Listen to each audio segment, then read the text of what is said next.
والدین کے رویوں میں اولاد کے لیے جو نرمی ہوتی ہے، اس نرمی کی وجہ سے عمومی طور پہ جو لاڈ ہوتا ہے، پیار ہوتا ہے، وہ پھر انسان کی طبیعت کا حصہ بن جاتا ہے، اور اولاد جب بڑی بھی ہو جاتی ہے تو وہ والدین کو اسی طرح سے ٹریٹ کرتی ہے، جبکہ اس کو یہ سمجھنا چاہیے کہ اللہ رسول کے بعد اگر سب سے فائق حق کسی کے ہیں تو وہ والدین کے، اور ان کی ناراضگی اللہ کی ناراضگی اور ان کی رضا اللہ کی رضا ہے۔ ان کو خوش کر دینا اللہ کو راضی کر دینے کے مترادف ہے، اور ان کو ناراض کرنا اللہ کو ناراض کرنے کے مترادف ہے۔ اور یہ بات ذہن میں رکھیے گا کہ اگر والدین راضی نہیں ہیں تو رب بھی راضی نہیں ہے۔ اللہ کی رضا نصیب ہی نہیں ہو سکتی، آپ کے عمل، آپ کی محنتیں، آپ کے سجدے اور آپ کی عبادتیں، ریاستیں، چلہ کشیاں، یہ کچھ کام نہیں آتی اگر والدین راضی نہ ہوں۔ تو والدین کو راضی رکھنے کی ہمارے دین نے ہمیں تلقین فرمائی کی۔ اور یہ بھی آپ کو میں بتاؤں کہ کچھ اعمال ایسے ہیں کہ جن کی جزا اور سزا آخرت میں دیکھنا ہوگی، لیکن کچھ اعمال ایسے ہیں جن کی جزا اور سزا دنیا میں بھی بندہ دیکھ کے جاتا ہے۔ ان میں سے ایک عمل والدین کی فرما برداری ہے۔ جو والدین کا فرما بردار ہو،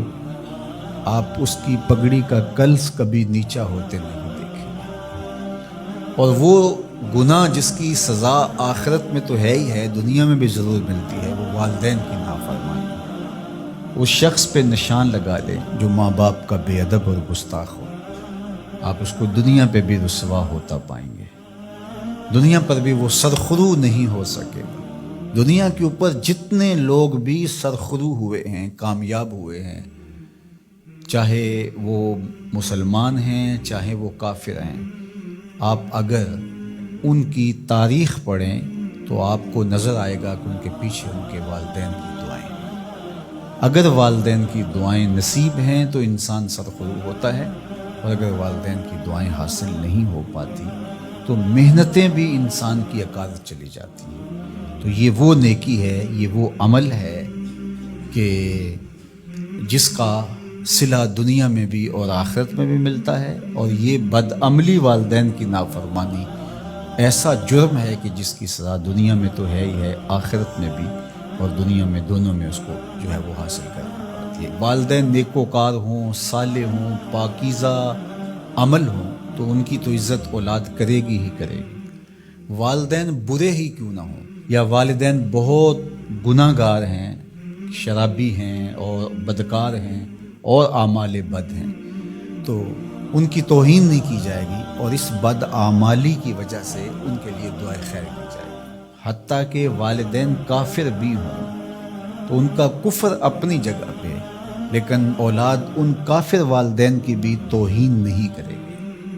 ان کے ساتھ وہ حسن سلوک کرے گی والدین ہونے کے ناطے سے، اور نیکوکار ہوں، صالح ہوں تو پھر ان کے تو حقوق اور زیادہ عائد ہو جاتے ہیں۔ تو ماں باپ کے ساتھ ہمیں حسن سلوک کرنے کی تلقین کی گئی ہے۔ اچھا، یہاں اولاد کے لیے کبھی مسئلہ بن جاتا ہے، ماں کچھ اور کہہ رہی ہوتی ہے اور باپ کچھ اور کہہ رہا ہوتا ہے، اب اولاد کس کی اطاعت کرے؟ ماں کا حکم الگ ہوتا ہے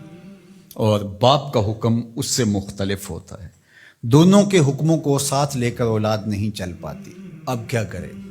علماء نے لکھا کہ پہلے تو ماں باپ کو ہی چاہیے کہ اولاد کو مشقت میں نہ ڈالے، کہ ایسا حکم دے کہ اولاد پھنس جائے کہ ماں کی بات مانوں یا باپ کی بات مانوں، ایک کی اطاعت سے دوسرے کی نافرمانی لازم آتی تو بڑا مشکل مرحلہ ہو جاتا ہے۔ تو والدین کو اتنا خیال اور اتنا لحاظ رکھنا چاہیے کہ ان کو مشقت میں نہ ڈالے، ایسا حکم نہ دیں جو وہ بجا نہ لا سکے، جو ان کے لیے پورا کرنا مشکل ہو۔ اور بالخصوص ماں باپ کی لڑائی کے اندر اولاد جو ہے وہ پس کے رہ جاتی ہے، ماں کی بات مانی تو باپ ناراض، باپ کی بات مانی تو ماں ناراض۔ تو اس میں ایک تو والدین کو ہی چاہیے، لیکن کبھی اولاد پھنس جائے تو مسئلہ شرعی سن لیجئے، وہ یہ ہے کہ گھر کا حاکم جو ہے وہ مرد ہے، تو اگر ماں اور باپ دونوں کے احکام آپس میں ٹکرا رہے ہوں تو حکم مقدم ہوگا باپ کا، تو اولاد کے ذمے باپ کے حکم کو ماننا ضروری ہے، لیکن خدمت میں مقدم ہوگی ماں۔ جب باہر سے بچہ آتا ہے تو کھانے کے لیے یا کوئی چیز، یا رات کو ٹانگیں دبانے بیٹھتا ہے تو خدمت میں مقدم ماں ہوگی، لیکن حکم کی تعمیل میں مقدم باپ ہوگا۔ تو شریعت اسلامیہ نے ہمیں یہ حکم دیا، چونکہ خدمت میں یہ جو حدیث میں نے آپ کے سامنے رکھی ہے، تو صحابہ نے حضور سے جب پوچھا کہ ہمارے حسن سلوک کا سب سے زیادہ مستحق کون ہے، تو فرمایا اماں کا، تیری ماں۔ پھر کہا ثم من، پھر کون، تو پھر فرمایا اماں کا، تیری ماں۔ پھر تیسری مرتبہ پوچھا تو فرمایا تیری ماں، اور چوتھی مرتبہ فرمایا ابا کا، تیرا باپ۔ تو اس اعتبار سے خدمت میں ماں مقدم ہے، لیکن تعمیل حکم میں باپ مقدم ہے۔ تو باپ اور ماں یہ اللہ کی رحمتوں کے دو روپ ہیں۔ اللہ نے باپ کے سینے کے اندر بھی ایک اولاد کے لیے محبت کا جہاں آباد کیا ہے، اور ماں کی ممتا اور ماں کا پیار اور ماں کی الفت، یہ تو ایک کائنات ہی الگ ہے۔